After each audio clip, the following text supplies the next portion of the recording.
آپ نے کبھی سوچا کہ آج ہمارے پاس قرآن پاک اور حدیث مبارک ہیں، لیکن اکثر لوگ اس سے گمراہ ہو جاتے ہیں۔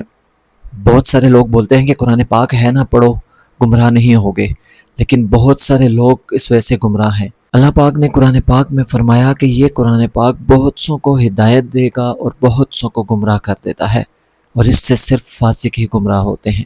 ہمیں ایسا بولا جاتا ہے کہ قرآن کا ترجمہ خود پڑھو، استاد اور مرشد کی ضرورت نہیں۔ جو ایسا بولتے ہیں وہ شیطان ہیں، وہ ہمیں گمراہ کر رہے ہیں۔ اگر استاد اور مرشد کی ضرورت نہیں تو قرآن پاک میں اللہ پاک یہ کیوں فرما رہا ہے؟ اہل ذکر یعنی جاننے والوں سے پوچھو۔ قرآن خود ہدایت والوں مطلب کہ استاد اور مرشد سے پوچھنے کو کہہ رہا ہے کہ وہ آپ کو سیدھی راہ دکھا دے گا۔ پھر اللہ پاک قرآن پاک میں ایک اور جگہ پہ فرماتا ہے، جسے اللہ گمراہ کر دے تو پھر کوئی حمایتی اور راہ دکھانے والا نہ پاؤ گے۔ یہ آیت ہمیں خبردار کرتی ہے کہ ہدایت اللہ پاک کی سب سے بڑی نعمت ہے۔ اگر یہ چھن جائے تو کوئی رہبر، ولی یا رہنما نہیں ملنے والا۔ اب آپ دیکھیں قرآن میں ہمیں ہدایت مل رہی ہے، اور اللہ پاک سورہ فاتحہ میں فرما رہا